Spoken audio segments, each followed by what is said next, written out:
Myself Anjali, I read in 10th standard. My school name is Government Senior Secondary School बाटोल Kharkara. मैंने गणित के कुछ working models तैयार किए हैं जिनका टॉपिक है लाइंस एंड एंगल्स, रेखाएं और कोण। तो चलिए देखते हैं। ये है मेरा फर्स्ट मॉडल जो कि है कोणों के प्रकार। आज मैं आपको इसके बारे में एक्सप्लेन करूंगी। तो चलिए पहले हम यही देखते हैं कि कोण होता क्या है। तो ये देखिए, ये है हमारी इनिशियल लाइन जो कि एक ही जगह पर स्थित रहती है, इसको हम मूव नहीं कर सकते। और ये है हमारी टर्मिनल लाइन। तो देखिए कोण है क्या, दो रेखाओं से बनी हुई आकृति को ही कोण कहते हैं। तो ये देखिए, जो भी ये आकृति बनती है दो रेखाओं से, इसको ही हम कोण कहते हैं। सबसे पहले देखते हैं हम शून्य कोण। ये देखिए, ये इनिशियल लाइन और टर्मिनल लाइन जब एक ही जगह पर आपस में दोनों एक दूसरे पर स्थित होती है तो ये 0 डिग्री का कोण होता है। अब हम देखते हैं न्यून कोण क्या होता है और किसे कहते हैं। तो 0 डिग्री से 90 डिग्री के बीच जो भी कोण बनता है उसे हम न्यून कोण कहते हैं।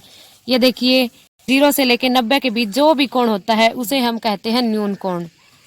अब हम आते हैं समकोण पर। तो 90 डिग्री के कोण को समकोण कहते हैं। ये मोस्ट इम्पोर्टेंट होता है हमारे लिए क्योंकि ये पाइथागोरस प्रमेय में भी है और त्रिकोणमितीय के बहुत सारे चैप्टर भी हम इसे सॉल्व कर सकते हैं। अब इसके बाद हम आते हैं अधिक कोण पर। तो 90 से लेकर 180 तक जो भी कोण बनता है इनके बीच में उसे ही हम अधिक कोण कहते हैं। और फिर आते हैं हम ऋजु कोण पर। जब इनिशियल लाइन और टर्मिनल लाइन एक ही सीधी सरल रेखा में होती है तो इसे हम ऋजु कोण कहते हैं। ऋजु का मतलब होता है सरल, सीधी। उसके बाद होता है 180 से लेकर 360 तक जो भी कोण बनता है उसे हम क्या कहते हैं। 180 से लेकर 360 तक जो भी कोण बनता है उसे हम प्रतिवर्ती कोण कहते हैं। और जब ये वापस इनिशियल लाइन के पास आकर मिल जाता है तो ये पूरा वृत्तीय कोण हो जाता है जो कि 360 डिग्री का होता है। अब आप देखिए, ये पूरा घूमकर आ गया है इनिशियल लाइन के पास। अब ये आपस में दोनों एक दूसरे के ऊपर नीचे है और ये हमारा 360 डिग्री का कोण पूरा करता है। लेकिन ये 0 डिग्री का कोण था जब तक हमने इसे मूव नहीं किया था। लेकिन जब हमने इसे पूरा 90 से 180 से लेके फिर 270 पर ही आया, फिर ये 360 का हो गया और ये अब वृत्तीय कोण पूरा हो चुका है हमारा 360 डिग्री का। मॉडल का ये भाग जुड़ा हुआ है समांतर रेखाओं के मध्य बने कोण। तो चलिए ये देखिए, सबसे पहले हमने डी लगाई हुई है, एक ये और एक ये है हमारे लिए। ये डी हमने कोणों को मापने के लिए लगाई है। और जो ये व्हाइट कलर में आपको जो दो पाइप दिख रहे हैं ये है हमारी दो समांतर रेखाएं। और जो इनके बीच से ये लंबी वाली जो व्हाइट कलर में जो पाइप लगी हुई है ये है हमारी तिर्यक रेखा। ये देखिए, इनके बीच में 8 कोण बनेंगे जो कि आप देख भी सकते हैं। 1 2 3 4 5 6 7 8, ये है हमारे 8 कोण। तो चलिए अब मैं आपको बता दूं एकांतर कोण क्या होते हैं।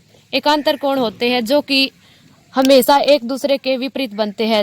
मान लीजिए आपको अब इस कोण का एकांतर कोण ढूंढना है तो आप कैसे ढूंढेंगे। तो चलिए देखते हैं। ये बना हुआ है समांतर रेखा के ऊपर। देखिए, ये है हमारी समांतर रेखा और ये बना हुआ है इसके ऊपर जो कि तिर्यक रेखा के राइट हैंड साइड की तरफ बना हुआ है।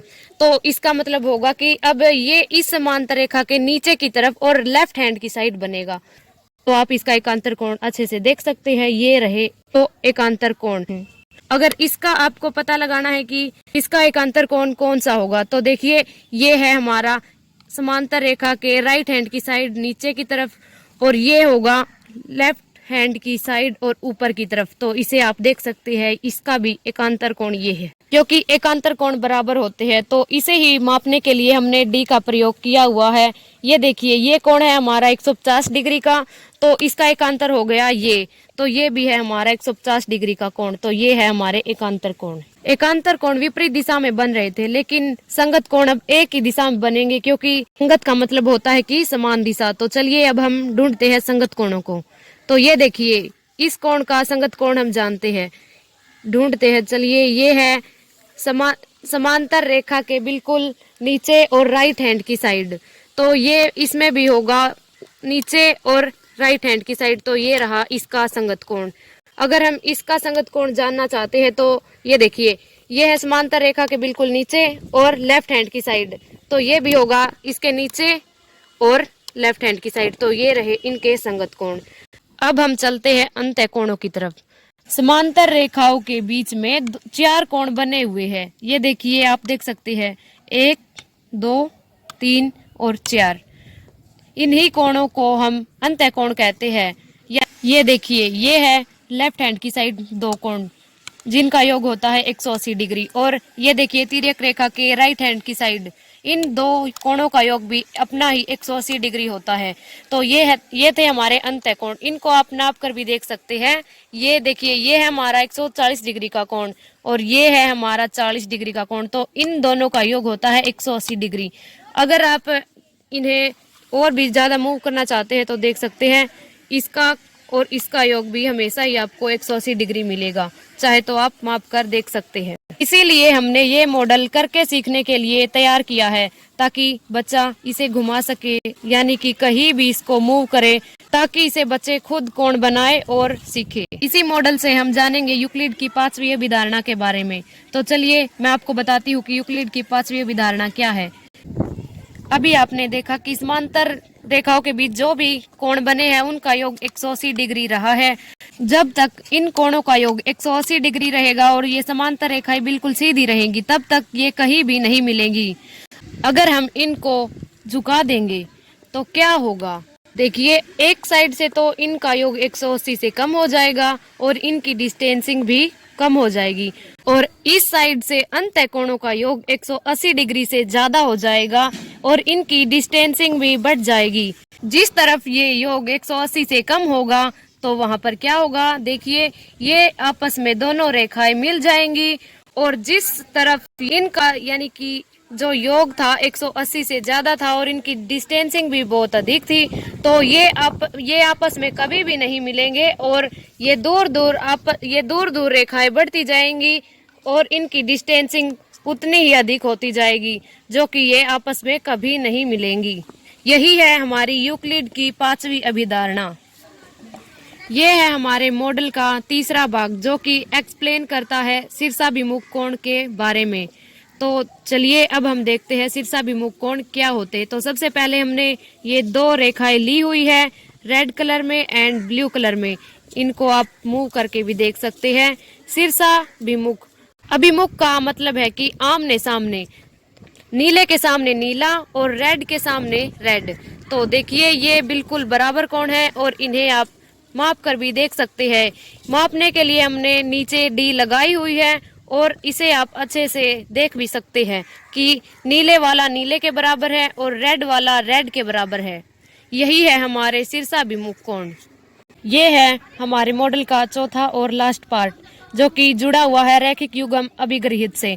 ये जो आप देख रहे हैं नीली और सीधी सरल रेखा है, जो कि एक रेखा का काम करेगी। आपको पता भी होगा कि रेखा का कोई भी अंत बिंदु नहीं होता। इसको दिखाने के लिए हमने दोनों तरफ इसके तीर के निशान भी लगाए हुए हैं। ये जो ऑरेंज कलर में आप देख रहे हैं, ये एक किरण का काम करेगी। इसका एक बिंदु फिक्स है और दूसरी तरफ ये कहीं भी बढ़ सकती है। हम जानते हैं कि एक रेखा पर 180 डिग्री का कोण बनता है और उसी 180 डिग्री के कोण को हम ऋजु कोण भी कहते हैं। और ये जो हमारी किरण है, ये इन कोणों को 2 भागों में बांटती है। ये 2 कोण समान भी हो सकते हैं और छोटे बड़े भी हो सकते हैं, लेकिन योग इनका हमेशा 180 डिग्री ही होता है। आप चेक भी कर सकते हैं। ये है हमारे, देखिए, 90 डिग्री का कोण। इसे मापने के लिए हमने नीचे डी भी लगाई हुई है और देखिए, अब ये 90 डिग्री का है और अब ये भी 90 डिग्री का है। तो ये समान भागों में एक दूसरे को बांट रही है और इनका योग 180 डिग्री है। अब हम इसे मूव करके देखते हैं। देखिए, हमने इसे मूव किया, ये है अब छोटा बड़ा हो गया। देखिए, ये है 40 डिग्री का और ये है 140 का। तो योग इनका 180 ही है, लेकिन है ये छोटे बड़े।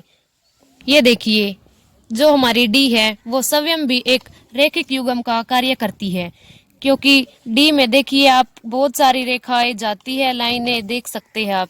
कितनी भी लाइनें या किरणें यहाँ से जाए, बट इनका योग हमेशा ही 180 डिग्री होता है। ये था हमारा रैखिक युग्म अभिगृहित। इसी के साथ हमारा ये मॉडल लाइंस एंड एंगल्स वाला टॉपिक फिनिश होता है। And thank you.